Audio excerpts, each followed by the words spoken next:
our Patreon pick for this week, as requested by Mr. T on Patreon, thank you for the Patreon request, was Sound of Freedom, the 2023 film. And I guess I'll talk about it. So this is based on a true story about a... Emphasis on based, by the way. No, not True, based. about Very not based. an ICE officer, Wait, what? I'm pretty sure. What do you mean not based, Dylan? Just continue on with the... Just go on. Well, we'll talk about Dylan this is later. pro-child sex That's slavery. not what I said. Shut the fuck up, Tanner. Jackson, explain the movie. Anyways, as they alluded to, this is about an ICE officer who is trying to stop the South American child sex trafficking ring, and it basically just goes through a couple operations he did to, save some kids, get them out of the ring. Specifically, he's going after these two children who he's more connected to because he started one of his cases off of them. And that's basically it. It's very loosely based off of a true story, but... it is what it is. Tanner, what's your IQ? My IQ, as inspired by Sound of Freedom, go rescue them kids, don't trust a pedophile, Predator reboot, Ha, I get it, because they're predators. and they're in the jungle. How'd you guys like this movie? Dude, I thought it was good. Yeah, that was alright. Yeah, I think this one is a perfectly serviceable crime thriller. I don't think I don't think it's anything crazy, really. I think the best thing it does is that it does a really good job of addressing a very serious topic without pulling a cuties, Yeah. 100%. They're definitely very restrained with how they go about it in this. Yeah, I would say that is probably the one thing I respected most about this movie is exactly what you said. They got the idea across, but they didn't have to push any boundaries, really. Which I definitely think helps a lot with making the film feel a lot more approachable for, general audiences. Yeah. Yeah, I think the performances are pretty well done. I kind of wish Jim Caviezel, a.k.a. our main character, Jim Ballard, was a bit less... I say the word stoic. I don't know if that's the exact term I want to go with. I wish I saw a tiny bit more emotion in him.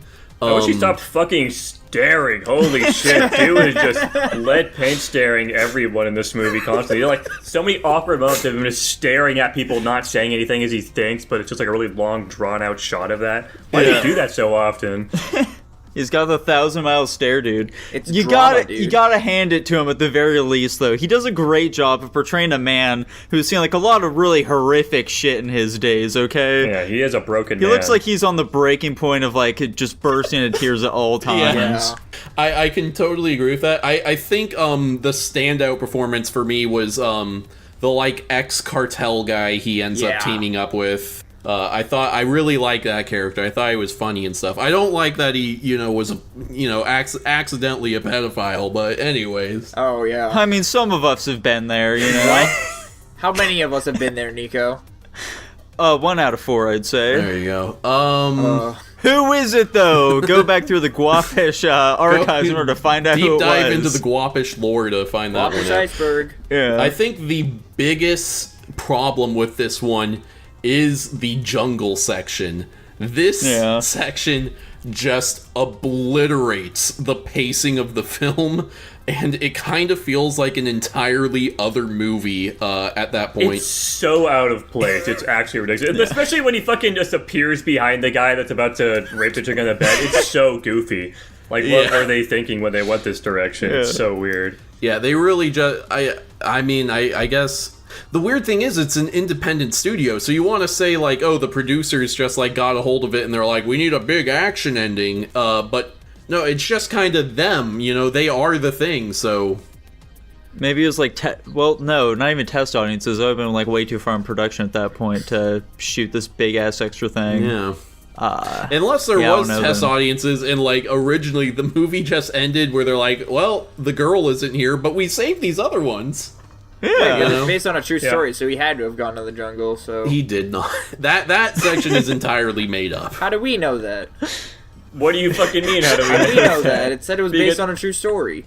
Yeah, everything up until the jungle section is, roughly based on a true story. All of that is entirely made up. He did not infiltrate rebel territory and rescue a girl from a militia, I don't know.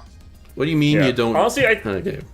Outside of the jungle scene, I think my biggest gripe with this film is that it's really just kind of not that interesting to me. Like, obviously, it deals with some touchy subject matter. I appreciate that it's bringing light to these issues, but I don't think it really is just a very entertaining film from a baseline. Like, it has some good moments with, like, the emotional draw. You know, like, that scene where he's talking to the father, and, you know, the father grabs the painting and looks at, or not the painting, the fucking picture of the kids in his office. You know, there's some really touching scenes in this film. I think it does a really good job with some of them, but most of the time it's just not very entertaining for me. Like the big last, you know, coup de grace before the jungle scene, you know, the fucking island raid setup they were doing. I just feel like that wasn't handled super well. It just wasn't super engaging. Like, they had, like, the one conflict with the guy, and that was cool, where, you know, the guy has his henchman pull out his gun on him.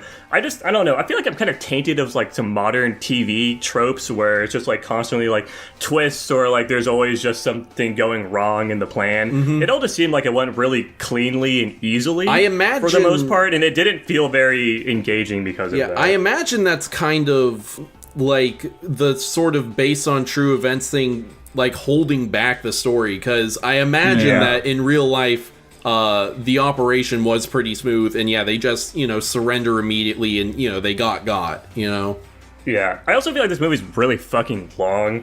Well, the jungle section is fucking like 40 minutes. It's like it's like 45 minutes. Yeah, think of if it would have been better if they just cut out the jungle thing and took all the combined amount of embellishment from that section and just sprinkled it in the rest of the story. There you go. You know, like made the island raid thing a little bit more contentious. There was more, you know, moving parts with it and things that could have gone wrong. Maybe some things that did go wrong that were, you know, picked up by like some special operatives. Maybe it could have been like a cool scene where the fucking cops are like coming in and doing some like sneaky shit to the people on the islanders, and not just being like one big "we got them all" kind of thing. Yeah, or like maybe when like they were bringing the second batch of kids, like, you know, they caught on to what was going on, and so like there was like this go through this sitting in fucking boats, obvious as shit. Like, I don't know how they didn't fucking see them. On the other side of the island. They're on the other side of the island.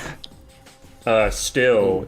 Yeah, if they needed, like, some action scene at the very end, I agree, put the girl on the island, and then have, you know, someone realize at the last second, they grab the girl, they run onto their boat, and then Jim has to fucking chase her down, you know, if you need to do, you know, a last action scene or whatever. Yeah. Oh, well.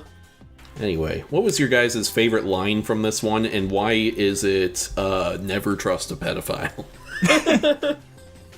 You guys are cracking up with that one. Dude, that's fucking, that's an objectively hilarious thing to hear said in, like, a big budget movie. It was pretty silly. I don't know about hilarious. Yeah. I also, like, so there's that line, you know, there's obviously, like, that's the sound of freedom. And then there's, the line where Tim is like, because God's children aren't for sale. When I saw this in theaters, there was one guy in the theater that went, "Fuck yeah!" or whatever. That was a good so line. hard. I did like that line. That was good. It's a solid Hey one. man, brother! Yeah, Jackson fucking rolled his eyes deep into the back of his head. We had to fucking fish that shit out in order to get him out when he heard that line. Insane. Anyway.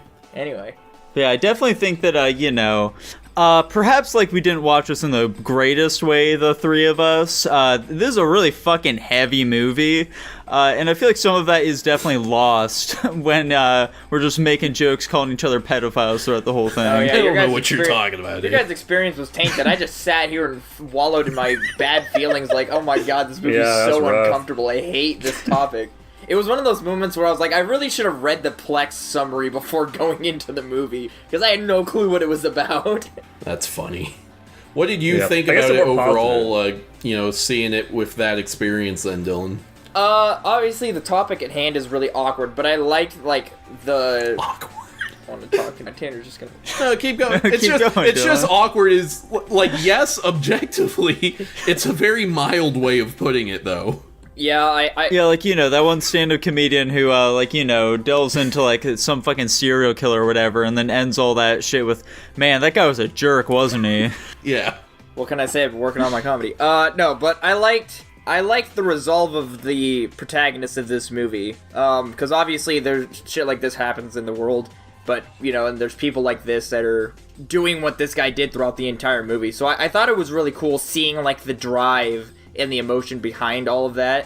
And it's hard to say I enjoyed the movie because it's kind of hard to say that, but I at least like the resolution where, you know, how things work out in the end, where it's, you know, slowly but surely chipping away at the problem, to say. Yeah, generic positive comments about the movie. I think it's well shot overall. I think they do some cool things with the cinematography. There's some engaging angles they deal with it. I think the color grading, I mentioned that at the start, is really well done. I think it's a really nice, pretty movie to look at, regardless of other things. I think it's also pretty well acted, too, like Tanner said. I think Vampiro did a really good job in his role. I think he played it off really well. Yeah, generally a pretty solidly well-made movie for the most part. It's just kind of the pacing was the big hiccup for me. So. Yeah. Well, if that's the case, Jackson boy, what are you going to be rating it? It pains me. I wanted to give this movie something higher, but I gave it a B+. Honestly, that's higher than I gave it. I gave it a B. Okay. I gave it an A-. Yeah, fuck it, I'll give it my original rating then. Yeah, I'll also give it an A. I was very unsure of how I wanted to rate this. It's a weird one to rate, to be sure. Is. And it lands at a B+ overall. Not too shabby.